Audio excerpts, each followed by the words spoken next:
How you doing, movie fans? Welcome back to another week here at The Potato, and I hope you're all doing very well. So James Cameron, he is a pretty amazing director. I have praised him many times on this channel before, but he's not exactly squeaky clean when it comes to avoiding controversy.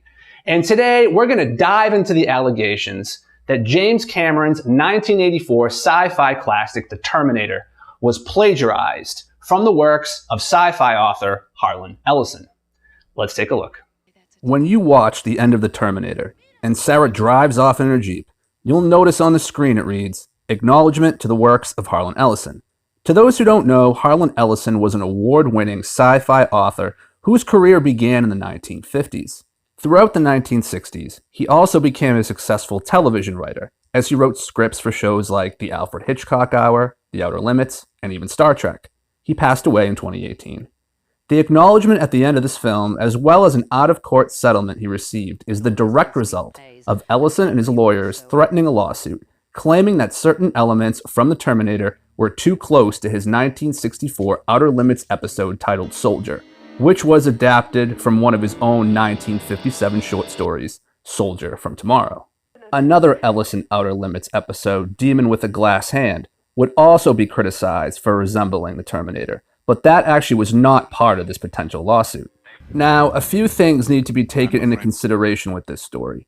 First, Ellison wasn't shy about filing lawsuits. My God, if he was mentioned in a certain way or felt a show or a movie even reminded him of his own work, you could bet the threat of a lawsuit was coming your way. From comic book and magazine publisher Fantagraphics to CBS, Paramount, the production company Regency, even AOL. Nobody was safe from his wrath. And while some of them were justifiable, others were flat out ridiculous and went nowhere. This guy would have probably sued his own mother. So I just wanted to point out that a lot of the accounts from this story come solely from Ellison himself, since the parties involved in making The Terminator, Hemdale Films, Orion Pictures, and James Cameron, have always been relatively quiet on the matter. So take Ellison's story as you wish. According to him, during the production of The Terminator, Ellison had heard that the premise of the film was starting to sound a lot like his Outer Limits episode, Soldier. After sneaking into a screening, Ellison felt that the first few minutes of the film were indeed very similar.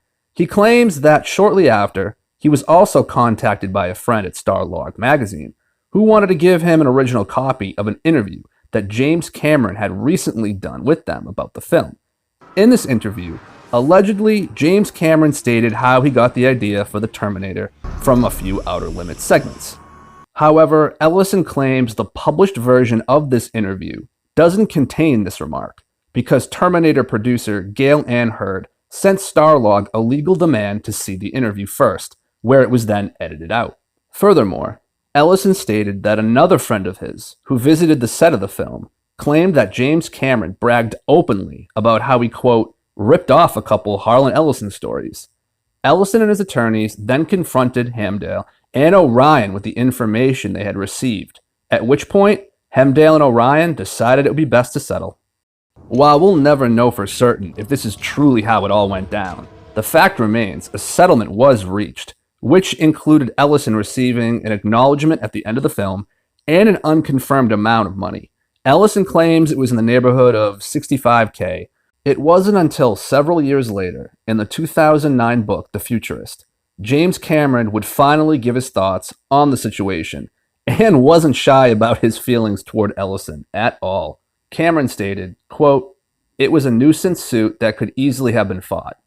I expected Hemdale and Orion to fight for my rights, but they abandoned me. The insurance company told me if I didn't agree to the settlement, they would come after me personally for the damages if they lost the suit. Having no money at the time, I had no choice but to agree to the settlement. Of course, there was a gag order as well, so I couldn't tell the story, but now I frankly don't care. It's the truth. Harlan Ellison is a parasite who can kiss my ass." End quote. Okay, so just how close are these two pieces of work? Well, we know in short, The Terminator is about a man being sent back through time to protect a woman named Sarah Connor, so she can someday give birth to the future leader of a resistance that will defeat a bunch of murderous machines and a cyborg that was also sent back through time to kill her and make sure that future never happens. On IMDb, the description for the Outer Limits episode of Soldier says, "A soldier from the far future is accidentally teleported back to 1964.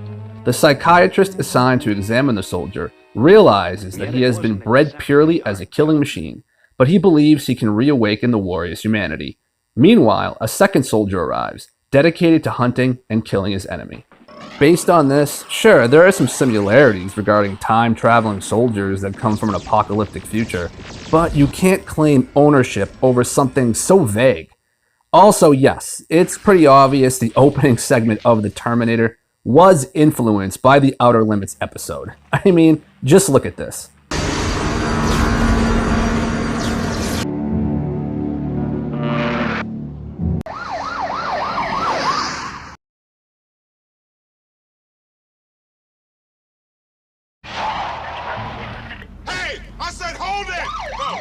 Now, do I think Ellison might have deserved some kind of acknowledgement at the end of the film? Yeah, sure. But do I think this should have amounted to some kind of potential lawsuit over plagiarism? No. We're talking some camera shots here.